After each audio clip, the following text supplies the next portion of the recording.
Hi, I'm Peter P.T. Townend. Not only am I the first world surfing champ, but I love this sport right here in Huntington Beach. We're going to celebrate the sport, its culture, lifestyle, and the amazing surfers that came before and after me that hit the waves around the world, including here in Surf City. We're going to share the PT collection with you on Surf Scene.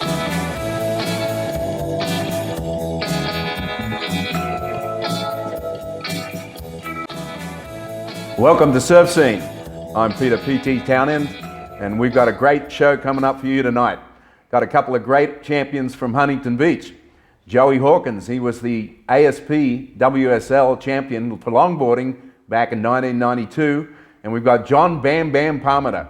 He was the 1985 PSAA champion, which was the Bud Tour. Great guys, we're going to talk some story. And our first guest tonight is Joey Hawkins. Welcome to the show, Joey. Hey, thank you, Pete. Thank you for having me. It's a real pleasure. Well, you know, look, I've been around Huntington since before you were born, so I know the family and I know you, but let's start with high school. You were in Huntington Beach High School and you were a shortboarder. Yes, I was. That's definitely a big part of my story. And if I had my way, I would have stayed a shortboarder, but, you know, like, things happen, and sometimes you can take lemons and turn them into lemonade, and that's exactly what I did. Found a longboard and made it my home. Well, you made it your home because it ended up you became the world champion in 1992. Yeah. You became the world champion, and what did that mean at the time? I mean, because at that time, longboarding had only really just come back competitively. Yeah. I actually was the first longboard champion of the new longboard era, and it was a real groundbreaking time. Like, when I look back at it now, I see that there was a whole lot more significance that I just wasn't realizing at the time, you know, just board design and the revamping of the whole longboard, the whole thing. It was just an amazing time. And, you know, not many people who set out to win a world title win it the very first time they try. So, like, it almost came too easily in a lot of ways, you know, and it was kind of like hard to understand the significance of it at the time. Because probably a lot of other people just weren't even focused on it. Yeah, and you know, and it's like, I just happened to be one of those people that maybe, like, winning one world title was all I really needed, because my focus kind of meandered after that. I kind of lost my drive competitively, you know, and it just was one of those things, you know. It was like a major accomplishment, that afterwards I didn't really feel the need to keep repeating that over and over and over. So I'm really happy that it happened, you know. Well, we dug up some stuff here with Herbie Fletcher from one of Herbie's old films that we're going to go take a look at, and we actually watched it before tonight, so we'll let the other people see you back in the heyday. Okay. Joey here grew up in Huntington Beach. He's another pier putt out there, and he's whaling in the contest. He's the new world champion.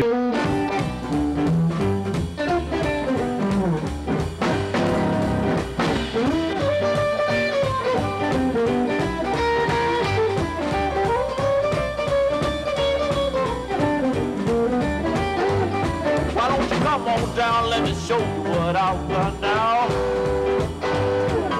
Come on down, let me show you what I've got now. I got a house rock the boogie, everybody's talking about. Gonna start about midnight rock until the break of dawn. Gonna start about midnight rock until the break of dawn.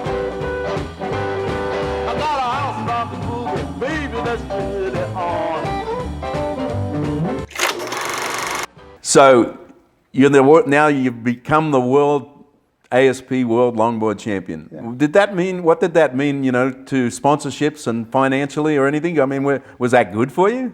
In a way, yes, but in a way, no. I think at the time, longboarding was so new that a lot of companies didn't know what to do about it, and they definitely didn't have budgets that were like, where they were getting hardcore numbers back for what longboarding was doing for their companies and stuff like that. So in a lot of ways, I think the world title put me in a demographic where they felt somewhat obligated to pay me some sum of money that they couldn't afford, you know, and it helped me get some sponsors, but at the same time, I think it made them kind of shy away from what they would call like a big offer. There was a couple of guys that got larger offers from like European companies, and you know, it was a bit frustrating, but it definitely provided a stable income for a period of time where I could actually just go surf and work on the state of the art of the craft. And I mean, I'll forever be thankful for that. Danny Kwok was huge and coming through from Quicksilver, and I'll always remember that, you know.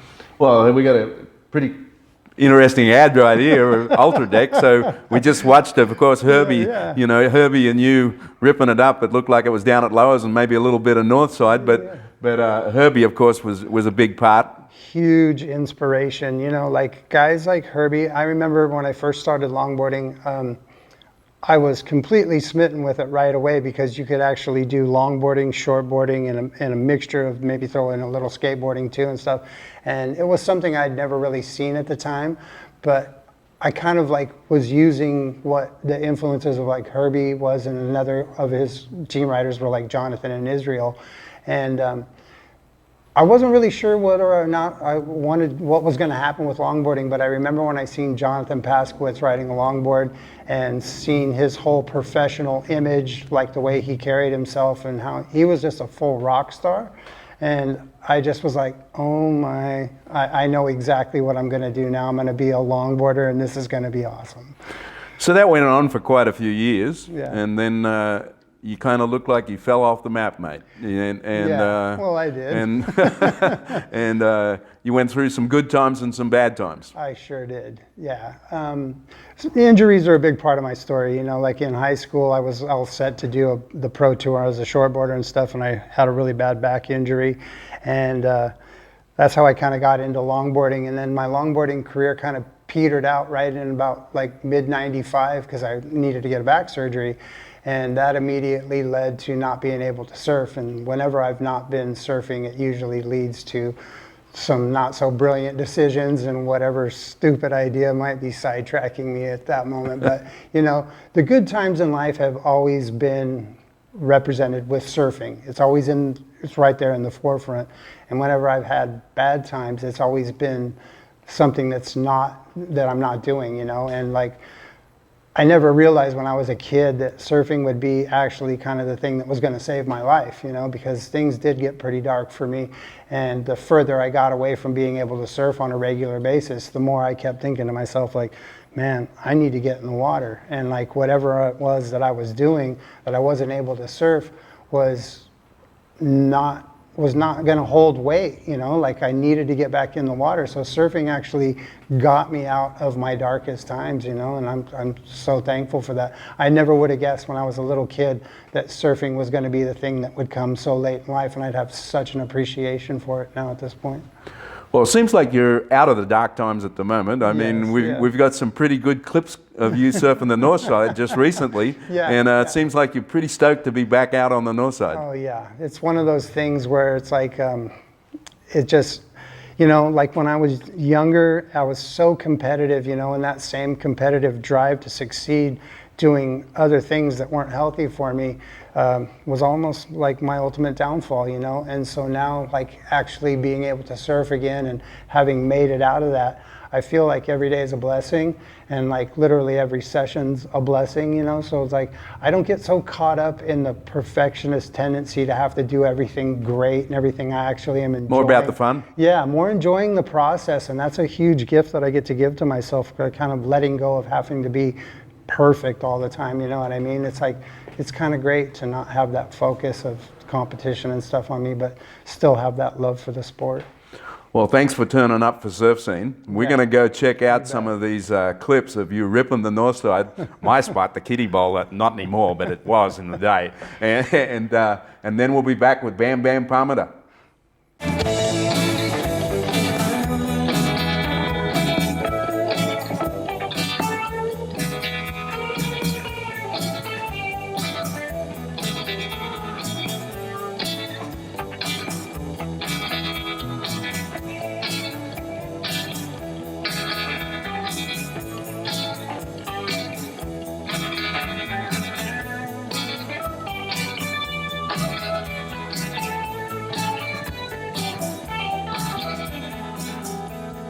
Welcome back to Surf Scene.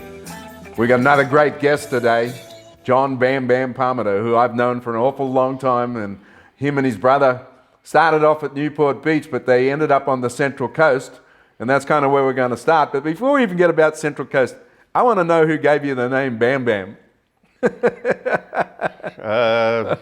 Kind of mixture from the Good Clean Fun guys and myself. The Good Clean Fun Surf Shop in Central Coast. Yeah. So what made you guys move to the Central Coast? How did that happen? Well, we lived at Newport Point. We grew up at Newport Point, and my mom at some point in the mid-'70s said, "This place is too crowded. It's crazy, man. We can't live here no more. I'm going to drive the coast, and you guys are going to pick out a place." Of course, when Dave saw all those outer reefs, he said, "This is the place." And so it was around Cayucas pretty much, right? Exactly. And then that's where the Good Clean Fun store was. Yeah. So the Central Coast, though, gave you guys this kind of, how would I put it? Kind of gave you this energy that guys just didn't have down here. And you came down here and started competing in the contests, and particularly the PSAA when Joey got it off the ground. And of course, you won the first year. Exactly. You know, it was so harsh up there, you know, like huge waves, cold water, sharks swimming around you, nobody's watching you. I mean, you really had to want it, you know, and plus, we weren't making no money. So when we come down here, we'd see guys with money, all these, you know, guys wearing Vans, all the, you know, Danny and all our friends and everyone, we're going, no, we're going to eat these guys alive. So the PSA gets underway, and now you're starting to win some money. So that was a good thing, right? It was a great thing because, you know, I didn't have to, you know, we used to sit there and fight for hot dogs at night, you know, and who's going to sleep on the floor. And, you know, people telling me quit. You know, I had sponsors taking stuff from me, like, you're never going to make it, you know, and it just drove you harder, you know. So you win that first title, and then some point around there, you decide, I'm coming to Huntington Beach. I had no choice. Well, I met my first wife, who had my two beautiful kids with, and she was pregnant at Sunset Beach. I had a beautiful house next to Tanya and Derek Ho's house, and I wasn't going anywhere. I was staying there the rest of my life. About 7-8 months pregnant, she says, I want to go back and have the kid at my mom's house in Huntington. Which I couldn't blame her, because I was out surfing all day and she's sitting around waiting to come home, you know. Half the time I'd be bringing the Huey or Junior or Johnny Boy home, and she was like, I'm over this, man. We're going to have this kid in the right place. So I came back, and then, you know. And right around that time, you opened the Fig store, Rock and Fig. You became partners and you opened the store. This was like around the beginning of the 90s, I'm trying to figure, right? Yeah, it was. And then you two had that store for what, a decade? You and him together? Yeah, I'd probably in there. Well, I worked with him at Chuck Damp before when I came to town. He took care of me. Fig took me under his wing here. And when it came time to take care of him, that's what I did. And I was with him 5-6 years over there, maybe a little longer. And he taught me everything I know, and then I taught him everything I know. And he was getting a raw deal for what he did for the other shop. And I said, it's time to, you're going on your own. You know, and I prompted him to get out of there. Yeah, I pulled his teeth to get him out of there. It wasn't easy, but I mean, look how happy he is now. You know? Oh, yeah. So, along with that, the boys were growing up, and you became a bit of an institution here in another way. Besides surfing, you became an institution with baseball. You really got into that with coaching, and your two boys, of course, have become quite good baseball players. Yeah, exactly. You know, I was a ball player. I probably would have played in the pros if I didn't blow my arm in college when I played. And I just saw them growing up, and I went through pro surfing and everything for all those years, and I saw that one guy makes it and the other become followers or whatever happened, and I said, you guys are going to get an education, you're going to play ball, you're going to surf. They're great surfers, but I said, we're going to be student athletes. I didn't have the money. The only way they're getting out of the HB ghetto, so-called, was to be student athletes and get scholarships and go make something out of their lives. And I set that course. And both of them have got real close to making the big show, right? Yeah. My older boy, he was an inch from being in the show with the Braves. And the younger ones, he's at Golden West right now. and he's still, you know, working hard every day, but they're both great surfers. Big wave riders, slab riders, great paddlers, strong surfers. So they love the ocean and everything about it too, but they just didn't do the pro route. So everyone's going to ask me if I don't ask this question, where's brother Dave? You tell me. You want to know? You want me to give it up? Brother Dave's back in Kauai. He's back in Kauai. He's back in Kauai.